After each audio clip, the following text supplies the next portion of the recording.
Hi friends, ఈ వీడియోలో romantic suspense తో సాగే తనుప్ అనే మలయాళం మూవీ గురించి తెలుసుకోబోతున్నాం. ఈ మూవీని అయితే ఎవరు మిస్ అవ్వకండి. క్లైమాక్స్ లో రివీల్ చేసే ట్విస్ట్ మాత్రం అందరినీ కంటతడి పెట్టిస్తుంది. ఇక మూవీ స్టోరీలకు వెళ్తే ఓపెన్ సీన్ లో ఒక బస్సులో ప్రయాణించే ప్రతీష్ అండ్ త్రిష అనే ఇద్దరు భార్య భర్తల్ని చూపిస్తారు. అయితే వీళ్ళిద్దరూ ప్రేమించుకొని తల్లిదండ్రుల ప్రమేయం లేకుండా రిజిస్ట్రేషన్ మ్యారేజ్ చేసుకుంటారు. అలా వీళ్ళిద్దరూ తమ కొత్త లైఫ్ ని జీవించడం కోసం మరొక ఊరికి వెళ్తారు. ఆ ఊర్లో తమ బడ్జెట్ తగ్గట్టు ఒక ఇల్లుని రెంటుకు తీసుకుంటారు. ఆ టైంలో ఇల్లు చూపించడానికి వచ్చిన ఓనర్ ని ఇక్కడ దగ్గరలో ఎక్కడైనా నది ఉందా అని ప్రతీష్ అడుగుతాడు. దానికి ఓనర్ అతనితో, అవును, మనకి దగ్గరలోనే ఒక నది ఉంది, అయినా నది గురించి ఎందుకు అడుగుతున్నావని అతన్ని అడగగా దానికి అతను ఏమీ లేదు, బట్టలు ఉతుకోవడం కోసం అని చెబుతాడు. అప్పుడు ఓనర్ సరే జాగ్రత్త అని చెప్పి అక్కడి నుండి వెళ్ళిపోతాడు. ఇక ప్రతీష్ అండ్ త్రిషాలు ఇల్లునంతా శుభ్రం చేసుకొని తమకి నచ్చినట్లు రెడీ చేసుకుంటారు. కొద్దిసేపు అయ్యాక ప్రతీష్ తన ఫ్రెండ్ అయిన సంతోష్ కి కాల్ చేసి సురేష్ కాల్ చేశాడా అని అడుగుతాడు. దానికి అతను ఇంకా చేయలేదు, కానీ రాత్రి వరకైనా నిన్ను సురేషే వచ్చి కలుస్తాడని చెబుతాడు. అలా రాత్రి సమయానికి సంతోష్ అన్నట్టుగానే సురేష్ వాళ్ళిద్దరున్న ఇంటి వద్దకు వెళ్లి ప్రతీష్ ని కలుస్తాడు. అతనితో రోజు చేసే పని గురించి మాట్లాడి, నాకు ఇప్పుడు అర్జెంటుగా ఒక పని ఉందని, రేపు ఉదయాన్నే 8 గంటలకు నిన్ను కలుసుకొని పనిలోకి తీసుకెళ్తానని చెప్పి సురేష్ అక్కడి నుండి వెళ్ళిపోతాడు. అయితే అదే ఊరికి వచ్చే చివరి బస్సు ప్రతిరోజు ప్రతీష్ అండ్ త్రిషాలు రెంటుకు తీసుకున్న ఇంటి వద్దనే ఆగుతూ ఉంటుంది. ఆ బస్సును నడిపే డ్రైవర్ అదే ఊర్లో ఉన్న తమ ఫ్రెండ్స్ తో ఎంజాయ్ చేస్తూ ఊరిలో రోజు జరిగే విషయాల గురించి తెలుసుకుంటూ ఉంటాడు. సీన్ కట్ చేస్తే మరుసటి రోజు ఉదయాన్న త్రిష కిటికీ నుండి పక్కింట్లో ఉన్న ఒక వైట్ డాగ్ ని చూస్తూ ఎమోషనల్ అవుతుంది. అది గమనించిన ప్రతీష్ తన దగ్గరికి వెళ్లి ఆమెను ఓదారుస్తాడు. అయితే ఆ డాగుని త్రిష చూసి ఎందుకు అంతగా ఎమోషనల్ అయిందనేది మనకి ముందు సీన్లలో తెలుస్తుంది. ఇక ఆ టైంలోనే సురేష్ ప్రతీష్ ఇంటికి వెళ్లి అతన్ని తనతో పాటు పెయింటింగ్ వేసే పనిలోకి తీసుకెళ్తాడు. అలా ఇద్దరు కలిసి సాయంత్రం వరకు ఒక గోడకు పెయింటింగ్ వేయడం పూర్తి చేస్తారు. తర్వాత సురేష్ ప్రతీష్ ని ఇంటి వద్ద డ్రాప్ చేయగా అప్పుడు ప్రతీష్ సురేష్ ని ఇక్కడ దగ్గరలోనే ఒక నది ఉందంట కదా, అక్కడికి ఎలా వెళ్ళాలని అడుగుతాడు. అందుకతను ఆ నదికి మీరుండే ఇంటి ఎదురు ఉన్న గల్లీలో నుంచి లోపలికి వెళ్లి కొంచెం ముందుకు నడుచుకుంటూ వెళ్తే ఆ నది కనిపిస్తుందని చెప్పి అక్కడి నుండి వెళ్ళిపోతాడు. ఇక ప్రతీష్ సురేష్ చెప్పినట్టు దారిలోనే ముందుకు వెళ్తూ ఆ నదిని చేరుకుంటాడు. అక్కడ ఒక వ్యక్తి ఆ నదిలో చేపలు పట్టడం చూసి ఆ వ్యక్తిని నదిలో ఇక్కడ లోతుగా ఉంటుందా అని అడుగుతాడు. దానికి చేపలు పట్టే వ్యక్తి, అవును, చాలా లోతుగా ఉంటుంది, ఈ ప్లేస్ లో నదిలో దిగడం చాలా ప్రమాదకరం అని చెప్తాడు. అది విన్న ప్రతీష్ ఇంకొంచెం నది ప్రవాహం గుండా ముందుకు వెళ్తూ పారే నీటి వద్దకి చేరుకుంటాడు. అక్కడ ఎక్కడైతే లోతుగా లేదో ఆ ప్లేస్ ను గుర్తుంచుకొని తిరిగి ఇంటికి వెళ్తాడు. అలా ఇంటికి వచ్చిన ప్రతీష్ తన భార్యతోటి, మనకి దగ్గరలో ఉన్న నది వద్ద ఒక మంచి ప్లేస్ ని చూశాను, అక్కడికి రాత్రి టైంలో ఎవరూ రాలేరు, అదే మనకి సేఫ్ ప్లేస్ అని చెప్తాడు. దానికి త్రిష సరే అని కొంచెం భయంతోనే అంటుంది. అయితే అదే రోజు రాత్రి ఊర్లో అందరూ పడుకున్న సమయంలో ప్రతీష్ ఒంటరిగా నది వద్దకి వెళ్తాడు. అక్కడ ఒక కర్ర సాయంతో నీటిలోకి దిగి తక్కువ లోతు ఉన్న ప్లేస్ ని గుర్తించి అలాగే నది ఒడ్డున ఉన్న ఒక పొద మధ్యలో కింద మెత్తగా ఉండేటట్లు ఆకులని అమరుస్తాడు. నెక్స్ట్ సీన్ లో ముందు రోజులాగే ప్రతీష్ సురేష్ తోటి పెయింటింగ్ వేసే పనికి వెళ్లి పని పూర్తి చేసుకొని ఇంటికి వెళ్తాడు. అదే రోజు రాత్రి సమయంలో ప్రతీష్ అండ్ త్రిషాలు తమకి కావలసినవి తీసుకొని ఆ నది వద్దకు వెళ్లాలని రూమ్ నుండి బయటికి వస్తారు. కానీ అక్కడే ఆగున్న బస్సులో ఒక వ్యక్తి లేచి అటు ఇటు తిరుగుతూ ఉంటాడు. అది గమనించిన త్రిష, బస్సులో ఎవరో ఉన్నారు, మనం వెంటనే వెళ్దాం పదా అని రూమ్ లోకి వెళ్తుంది. లోపల త్రిష తన భర్తతో, మనకిది అవసరమా, నాకు చాలా భయంగా ఉందని అంటుంది. దానికతను, లేదు, మరి నీకు అవసరం లేదా అని అడుగుతాడు. అందుకామె, అవసరమే కానీ ఇవ్వాలైతే వద్దని అంటుంది. అప్పుడు ప్రతీష్ ఏం చేయలేని అర్థం కాని పరిస్థితిలో పడతాడు. అలా 2-3 రోజులు ఏదో విధంగా గడిచిపోతాయి. అయితే ఒక రోజు రాత్రి సమయంలో బస్సులో ఎంజాయ్ చేసే వాళ్ళందరూ ఎవరింటికి వాళ్ళు వెళ్ళిపోతారు. అది చూసిన ప్రతీష్ వెంటనే త్రిషాని లేపి, బయట అందరూ వెళ్ళిపోయారు, వెళ్దాం పదా అని రూమ్ నుండి బయటికి తీసుకొస్తాడు. అలా ఇద్దరు కలిసి బస్సు ముందు నుండే నడుచుకుంటూ ముందుకు వెళ్తూ నది వద్దకి చేరుకుంటారు. అక్కడ ఒకరు చేయిని ఒకరు పట్టుకొని నదిలోకి దిగి ఆ నీటిలో ఒక్కసారిగా ఇద్దరు కలిసి మునిగిపోతారు. ఏమైంది వీళ్ళకి అని అనుకునే లోపే నీటి మీదకి వస్తారు. అలా 10-15 నిమిషాల పాటు నీటిలో మునుగుతూ తేలుతూ ఉంటారు. తర్వాత నదిలో నుంచి బయటికి వచ్చి అక్కడే ఒడ్డున ఉన్న పొద మధ్యలో అమర్చిన ఆకుల మీద తీసుకువచ్చిన బెడ్షీట్ ని ప్రతిస్పరుస్తూ ఉంటాడు. ఆ టైంలో త్రిష ఎవరైనా చూస్తారేమో అని తెగ భయపడుతూ ఉంటుంది. అప్పుడు ప్రతీష్ ఇక లేట్ చేయకుండా వచ్చిన పనిని ముగించడానికి తన దుస్తులని విప్పుతాడు. దాంతో తన భార్య త్రిష కూడా ఎవరైనా చూస్తారేమో అనే భయంతోనే తన బట్టలని విప్పేస్తుంది. అలా ఇద్దరు ఒక్కసారిగా నగ్నంగా మారి అక్కడే బెడ్షీట్ మీద ఇంటిమెంట్ అవుతూ ఉంటారు. ఆ సమయంలో ట్రిష ఇటువైపున ఎవరైనా వస్తారనే భయంతో చుట్టుపక్కల చూస్తూనే తన భర్తతో కలుస్తుంది. సీన్ కట్ చేస్తే దగ్గరలో ఫెస్టివల్ ఉండడంతో ఆ ఊర్లో ఉన్న చర్చికి పెయింటింగ్ వేయాల్సి వస్తుంది. అయితే ఆ చర్చికి వేయాల్సిన పెయింటింగ్ ని 2 రోజులలో పూర్తి చేయాల్సి ఉంటుంది. అందుకోసం ప్రతిష్ అండ్ సురేష్లు రాత్రిపూట కూడా చర్చికి పెయింటింగ్ వేస్తూ ఉంటారు. ఆ సమయంలో రూమ్ వద్ద ట్రిష ఒంటరిగా ఉంటే భయపడుతుందని ప్రతీష్ తన వెంటనే తీసుకొస్తాడు. అలా చర్చి పని పూర్తయ్యాక మరుసటి రోజు ఇంటికి వెళ్లి రాత్రి టైంలో రూమ్ బయట ఉన్న వాళ్ళందరూ వెళ్ళిపోయేంత వరకు ప్రతీష్ ఎదురు చూస్తూ ఉంటాడు. ఇక వాళ్ళందరూ వెళ్ళిపోయాక ఇద్దరు కలిసి మళ్ళీ ఆ నది వద్దకు వెళ్లి ఎటువంటి భయం లేకుండా డీప్ గా ఇంటిమెంట్ అవుతారు.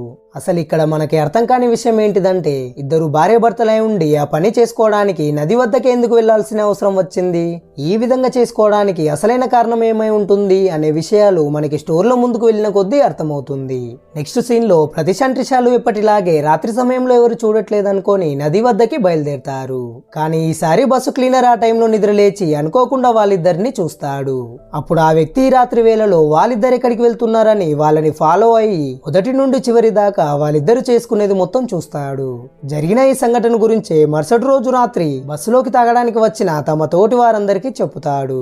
దానికి వాళ్ళందరూ తాగిన మత్తులో పిచ్చి పిచ్చిగా మాట్లాడుతున్నాడని అతని మాటల్ని పట్టించుకోకుండా పగలబడి నవ్వుతారు. కానీ మరుసటి రోజు రాత్రి ఎప్పటిలాగే ప్రతిష్ అండ్ త్రిషాలు ఇద్దరు కలిసి నది వద్దకి వెళ్తూ ఉంటారు. ఆ టైంలో బస్సు క్లీనర్ వాళ్ళిద్దరిని గమనించి తమ తోటి ఫ్రెండ్స్ కి కాల్ చేస్తాడు. దాంతో వాళ్ళందరూ బస్సు వద్దకి రావడంతో బస్సు క్లీనర్ అందరినీ ప్రతిష్ అండ్ త్రిషాలు వెళ్లిన నది ప్రాంతం దగ్గరికి తీసుకెళ్తాడు. అక్కడ వాళ్ళిద్దరూ రాత్రి టైంలో నదిలో మునుగుతూ తేలుతూ ఉండడం చూసి అందరూ షాక్ అవుతారు. తర్వాత వాళ్ళిద్దరూ నది ఒడ్డున ఇంటిమెంట్ అవుతూ ఉండగా వచ్చిన వారిలో ఒకడు తన మొబైల్లో వీడియో తీస్తూ ఉంటాడు. అది చాలక మరొకడు తన మొబైల్లో వీడియో తీయడానికి చూడగా అనుకోకుండా వాళ్ళని ఫోటో తీస్తాడు. దాంతో వచ్చే ఫ్లాష్ కి ప్రతిష్ అండ్ త్రిషాలు ఎవరో మనల్ని ఫోటో తీస్తున్నారని గమనించి వెంటనే పైకి లేచి బట్టలు వేసుకుంటారు. కానీ అందరు కలిసి వాళ్ళిద్దరి దగ్గరికి వెళ్లి ఈ టైంలో మీరిద్దరు ఈ విధంగా ఇక్కడ నీచమైన పనులు చేసుకోవడం మీకు సిగ్గుగా లేదా అంటూ వాళ్ళిద్దరిని కొడుతూ ఉంటారు. అప్పుడు ప్రతిష్ వాళ్ళ మోకాళ్ళ మీద పడి మేమిద్దరం భార్యాభర్తలం, మమ్మల్ని కొట్టకండి అంటూ వాళ్ళని వేడుకుంటాడు. అయినా కానీ వాళ్ళందరూ వీడియో తీస్తూ నది వద్ద నుండి వాళ్ళిద్దరిని తరిమి కొడతారు. ఇక ఇద్దరు రూమ్ కి వెళ్ళాక ట్రిష చాలా బాధపడుతూ ఎవరైనా చూస్తారేమో అని అప్పుడే చూడమన్నాను, ఇప్పుడు అందరూ చూశారు, ఇక నాకు బ్రతకాలని లేదని ప్రతిష్తో అంటూ ఏడుస్తుంది. సీన్ కట్ చేస్తే మరుసటి రోజు నిన్న రాత్రి జరిగిన ప్రతిష్ అండ్ త్రిషాల సంఘటన వీడియోని ఊర్లో ఉన్న వాళ్ళందరికీ బస్సు క్లీనర్ పంపిస్తాడు. అది చూసిన వాళ్ళందరూ వీళ్ళు ఇలా చేస్తున్నారేంది, వీళ్ళిద్దరికి పిచ్చి పట్టిందా అని మాట్లాడుకుంటారు. ఇటువైపు సురేష్ ప్రతిష్ కి కాల్ చేసి పనికి వెళ్దాం రెడీగా ఉండమని మాట్లాడతాడు. అప్పుడు ప్రతిష్ సురేష్ తో నాకు చాలా టైర్డ్ గా ఉంది, ఇవాళ పనికి రాలేను, రేపు వస్తానని చెప్పి కాల్ కట్ చేస్తాడు. తర్వాత ట్రిషాని ఏమైనా తిందాం, బయటికి వెళ్దాం పదా అని అడుగుతాడు. దానికి ఆమె ఏడుస్తూ నేను రాలేను, బయట ఉన్న వాళ్ళందరూ మనల్ని చాలా బాధ పెడతారని అంటుంది. అప్పుడు ప్రతి సరే అయితే నేనే వెళ్ళి మనకి తినడానికి ఏమైనా తీసుకువస్తానని చెప్పి రూమ్ నుండి బయటికి వస్తాడు. ఆ సమయంలో అతన్ని చూసే ప్రతి ఒక్కరి చూపులో చాలా నీచంగా ఏలనగా వీడేంది ఇలా ఉన్నాడన్నట్టుగా ఉంటుంది. అది గమనించిన ప్రతిష్ ఏమనలేక ఏం చేయాలో అర్థం కాక హోటల్ వద్ద టిఫిన్ తీసుకొని వెంటనే రూమ్ వద్దకి వెళ్తాడు. కానీ జరిగిన దానికి ఊరు వాళ్ళు చూసే చూపులని తలుచుకొని రూమ్ బయటనే ఏడుస్తూ చాలా బాధపడతాడు. మరోవైపు వీడియో విషయం తెలుసుకున్న సురేష్ వెంటనే సంతోష్ కి కాల్ చేసి నువ్వు అర్జెంట్ గా నా వద్దకి రావాలి, నువ్వు వస్తున్నట్టు ప్రతిష్ కి చెప్పకని చెప్పి కాల్ కట్ చేస్తాడు. ఇక సంతోష్ వెంటనే ఊరికి బయలుదేరి సురేష్ ని కలుస్తాడు. అప్పుడు సురేష్ అతనితో ప్రతిష్ అండ్ త్రిషాల వీడియో గురించి, అది ఊరందరికి స్ప్రెడ్ అయిన తీరు గురించి వివరించి ఇలా అంటాడు, అసలు వాళ్ళు ఈ విధంగా ఎందుకు చేస్తున్నారు, వాళ్ళకి ఏమైనా మెంటల్ గా జబ్బులున్నాయా, అసలు ఏమైంది వీళ్ళకి, నిజం చెప్పు సంతోష్ అని అడుగుతాడు. అప్పుడు అతను సురేష్ తో ఇదంతా నా తప్పే అని ప్రతిష్ అండ్ త్రిషాల ఫ్లాష్ బ్యాక్ గురించి చెప్పడం స్టార్ట్ చేస్తాడు. ఓపెన్ సీన్ లో ప్రతిష్ మూవీలలో అసిస్టెంట్ డైరెక్టర్ గా పనిచేస్తున్నట్టు చూపిస్తారు. అతనితో పాటు తన ఫ్రెండ్ సంతోష్ కూడా అందులోనే పనిచేస్తూ ఉంటాడు. అలా ఉండగా ఒకరోజు ప్రతిష్ కి ఎక్కడి నుండో తప్పిపోయి వచ్చిన డాగ్ కనిపిస్తుంది.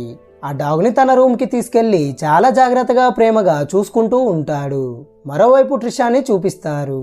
ట్రిష చాలా డబ్బున్న పెద్దింటి అమ్మాయి, అయితే ఆ తప్పిపోయిన డాగు ట్రిషాదే. అందుకని ట్రిష ఇంటి ముందు కూర్చొని ఏమీ తినకుండా చాలా బాధతో ఉంటుంది. ఆ టైంలో ఆమె దగ్గరికి తన ఆంటీ వెళ్ళి భోజనం చేద్దాందా అని పిలిచిన కూడా ట్రిష వెళ్ళదు. అలా డాగు పోయిన బాధతోనే 4-5 రోజులు గడుపుతుంది. ఇటువైపు ప్రతిష్కి ఒకరోజు డాగు తప్పుపోయిందని పంచిన పాంప్లిమెంట్ కనిపిస్తుంది. అందులో ఉన్న డాగ్ సేమ్ తనకి దొరికిన డాగ్ లాగానే ఉండడంతో దాని మీదున్న నెంబర్కి కాల్ చేసి తన అడ్రస్ చెప్తాడు. దాంతో ట్రిషా చాలా సంతోషంతో వెంటనే ప్రతీష్ దగ్గరికి వెళ్ళి తన డాగ్ని తీసుకుంటుంది. అప్పుడు ప్రతీష్ ట్రిషా తోటి 4-5 రోజులు ఇది నా దగ్గర ఉన్నందువల్ల అది నాకు చాలా దగ్గరైంది, అప్పుడప్పుడు వచ్చి డాగ్ని నాకు చూపించండి అని అంటాడు. అందుకు ట్రిషా సరే అని ఇంటికి వెళ్తుంది. ఇక డాగ్ దొరికిన సంతోషంలో దాంతో సెల్ఫీ దిగి ప్రతీష్కి పంపిస్తుంది. అది చూసిన ప్రతీష్ చాలా సంతోషిస్తాడు. అప్పుడప్పుడు ఆ డాగ్ని ట్రిషా ప్రతీష్కి చూపించడానికి అతని దగ్గరికి వెళ్తూ ఉంటుంది. అలా ఆ డాగ్ వల్ల ఇద్దరి మధ్య పరిచయం ఏర్పడి ఆ పరిచయం కాస్త ప్రేమగా మారుతుంది. అలా తమ ప్రేమ జీవితాన్ని ఎంతో సంతోషంగా గడుపుతూ ఉండే టైంలో ఒకరోజు ట్రిషా ప్రతీష్ తోటి నా చిన్నతనంలోనే నా మదర్ చనిపోవడం వల్ల నా ఫాదర్ వేరే పెళ్లి చేసుకున్నాడు, అప్పటి నుంచి నేను మా ఆంటీ అంకుల్ ఇంటిలోనే పెరిగానని మాట్లాడుతూ ఉండగా ఆ టైంలోనే అటుగా వెళ్లే ట్రిషా అంకుల్ ట్రిషా ప్రతీష్ తో క్లోజ్ గా ఉండడాన్ని చూస్తాడు. దాంతో వాళ్ళిద్దరి విషయం ఇంట్లో తెలియడంతో ట్రిషాని తన ఫాదర్ తనతో పాటు తీసుకెళ్దామని డిసైడ్ అవుతాడు. అప్పుడు ట్రిషా చేసేది ఏం లేక అందరినీ విడిచిపెట్టి ప్రతీష్ దగ్గరికి వెళ్ళిపోతుంది. ఇక ప్రతీష్ సంతోష్ సహాయంతో ట్రిషాని రిజిస్ట్రేషన్ మ్యారేజ్ చేసుకొని తన ఇంటికి తీసుకెళ్తాడు. కానీ అక్కడ ప్రతీష్ మదర్ ట్రిషా క్రిస్టియన్ అమ్మాయి అని వాళ్ళిద్దరినీ లోపలికి రానివ్వకుండా గొడవ చేస్తూ బయటికి వెళ్లి బ్రతకమంటుంది. ఆ టైంలో ప్రతీష్ ఫాదర్ కూడా ఏమి చేయలేకపోతాడు. దాంతో ఇక ప్రతీష్ చేసేది ఏం లేక హోటల్ రూమ్ కి ట్రిషాని తీసుకొని వెళ్తాడు. ఆ టైంలోనే ట్రిషా వెళ్ళిపోయిందని కోపంతో తన ఫాదర్ ట్రిషా పెంచుకునే డాగ్ ని చంపేసి తనకి వాట్సాప్ చేస్తాడు. అది చూసిన ట్రిషా ఇన్ని రోజులు ప్రేమతో పెంచుకున్న డాగ్ చనిపోయిందని చాలా బాధతో ఏడుస్తుంది. సీన్ కట్ చేస్తే మరుసటి రోజు ఉదయాన్న ప్రతీష్ ఫాదర్ వాళ్ళిద్దరు తీసుకున్న రూమ్ వద్దకు వెళ్లి వాళ్ళని కలుస్తాడు. అక్కడ ప్రతీష్ తోటి ఇలా జరిగిందని నువ్వేమీ బాధపడకు, త్వరగా మీరిద్దరు ఒక పాపకి జన్మనిస్తే అన్ని అవే సర్దుకుంటాయని చెప్పి అక్కడ నుండి వెళ్ళిపోతాడు. ఇక ప్రతీష్ వేరే వద్ద ఒక రూమ్ చూసుకొని తనకి నచ్చిన అసిస్టెంట్ డైరెక్టర్ పనిని వదిలేసి ఒక పెయింటర్ గా చేస్తూ ఉంటాడు. అలా 3-4 సంవత్సరాలు గడిచిపోతాయి. అయితే ఒక రోజు సంతోష్ ప్రతీష్ కి కాల్ చేసి ఇన్ని సంవత్సరాలు గడిచినా మీరు ఇంకా గుడ్ న్యూస్ చెప్పడం లేదేంటి, సరే అయితే మీరు ఒకసారి డాక్టర్ని వెళ్లి కలవమని మాట్లాడతాడు. దాంతో నెక్స్ట్ డే వాళ్ళిద్దరు హాస్పిటల్ కి వెళ్లి డాక్టర్ ని కలవగా అక్కడ వాళ్ళిద్దరికి టెస్టులు చేశాక డాక్టర్ వాళ్ళతోటి ప్రాబ్లం గురించి వివరించి ట్రీట్మెంట్ కి 1 లక్ష రూపాయల దాకా ఖర్చు అవుతుందని చెబుతుంది. అది విన్న వాళ్ళిద్దరి దగ్గర అంతగా డబ్బులు లేకపోవడంతో హాస్పిటల్ నుండి రూమ్ కి వెళ్లి ప్రతీష్ తన ఫాదర్ కి కాల్ చేసి జరిగింది చెప్తాడు. అప్పుడు తన ఫాదర్ దీనికి ఒక మార్గమే కాదు చాలా మార్గాలు ఉన్నాయని, నాకు తెలిసిన ఒక వ్యక్తి ఉన్నాడని అతన్ని వెళ్లి కలవమని మాట్లాడతాడు. దాంతో ప్రతీష్ నెక్స్ట్ డే ట్రిషాని తీసుకొని తన ఫాదర్ చెప్పిన వ్యక్తిని వెళ్లి కలుస్తాడు. అప్పుడు ఆ వ్యక్తి ప్రతీష్ చేపట్టి చూసి మీకు సంతానం కలిగే లక్షణాలు కొన్ని తక్కువగా ఉన్నాయి, అందుకోసం మీరు ఒక పచ్చని పల్లెటూరుకు వెళ్లి అక్కడే కొన్ని రోజుల పాటు నివసించండి, ఇంకా ఊరిలో వాగు లేదా నది ఉన్నా అందులోకి దిగి 30 నిమిషాల పాటు మునుగుతూ తేలుతూ ఉండండి, ఆ తర్వాత మీ ఒంటిలో ఉన్న చల్లదనం పోకముందే ఆ నది ఒడ్డున ఇంటిమెంట్ అవ్వండి, అలా కొన్ని రోజుల పాటు చేస్తూ ఉంటే మీకు ఖచ్చితంగా సంతానం కలుగుతుందని చెప్తాడు. అది విన్న వాళ్ళిద్దరు మొదటగా ఆందోళనలో పడ్డాగాని తర్వాత వాళ్ళిద్దరూ మనకి ఒక పాప పుడితే మన ఫ్యామిలీస్ తోటి కలిసి జీవించవచ్చు కదా అని ఆలోచించి ఆ వ్యక్తి చెప్పింది చేయడానికి సిద్ధపడతారు. అందుకోసం ప్రతీష్ తన ఫ్రెండ్ సహాయంతో సురేష్ ఉన్న ఊరికి వెళ్లి ప్రతిరోజు ఆ నది వద్ద ఆ వ్యక్తి చెప్పినట్టు చేస్తారు. ఇదంతా సంతోష్ ద్వారా విన్న సురేష్ అరే తప్పు జరిగిపోయింది కదా, అనవసరంగా వాళ్ళిద్దరిని ఊరు వాళ్ళందరి దృష్టిలో తప్పు పడేటట్లు చేశారని ఆలోచించి వెంటనే ఆ బస్సులో ఉన్న వాళ్ళందరినీ కలిసి ప్రతీష్ అండ్ ట్రిషాలో అలా చేసింది పిల్లల కోసమే అని వాళ్ళందరికీ అర్థమయ్యేటట్లు అసలు నిజం చెప్తారు. అదంతా విన్న బస్సులోని వారందరూ చాలా పెద్ద తప్పు చేశామని వెంటనే ఆ వీడియో ఎవరెవరికి పంపారో వాళ్ళకి కాల్ చేసి వీడియోని డిలీట్ చేయమని అడుగుతారు. కానీ వాళ్ళు కూడా మేము మాకు తెలిసిన గ్రూపులలో షేర్ చేశామని ఇప్పుడు డిలీట్ చేసే అవకాశం లేదని చెప్పడంతో బస్సులో ఉన్న వారందరూ ఇక చేసేది ఏం లేక తెలియక చాలా తప్పు చేశామని బాధపడతారు. ఆ టైంలోనే సురేష్ సంతోషులు ఇద్దరు ప్రతీష్ అండ్ ట్రిషాని కలవడానికి వాళ్ళున్న రూమ్ వద్దకి వెళ్తారు. కానీ వాళ్ళు ఉండే రూమ్ కి తాళం వేసి ఉండడంతో వీళ్ళిద్దరు ఎక్కడికి వెళ్ళి ఉంటారని వాళ్ళకి కాల్ చేయగా ఫోన్ కలవదు. నెక్స్ట్ సీన్ లో మరుసటి రోజు తెల్లవారుజామునే సురేష్ కి ఒక ఫోన్ రావడంతో వెంటనే సంతోష్ ని తీసుకొని ఆ నది వద్దకి వెళ్తాడు. అక్కడ తన కళ్ళ ముంగట కనపడేది చూసేసరికి ఒక్కసారిగా ఎంత పని జరిగిపోయిందనే షాక్ లో పడతారు. ఆ షాకే ప్రతీష్ అండ్ ట్రిషాల మరణం.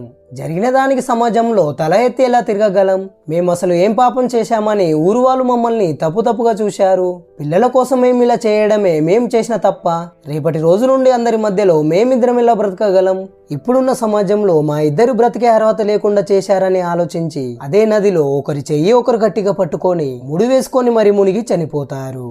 అది చూసిన బస్సులో ఉండే వారందరూ మేం చేసిన తప్పు వల్ల ఇద్దరు భార్యాభర్తలు చనిపోయారని చాలా బాధపడతారు. సీన్ కట్ చేస్తే తర్వాత రోజు పోస్ట్ మార్టం రిపోర్ట్లో ట్రిషా ప్రెగ్నెంట్ అయిందన్న న్యూస్ పేపర్లో వస్తుంది.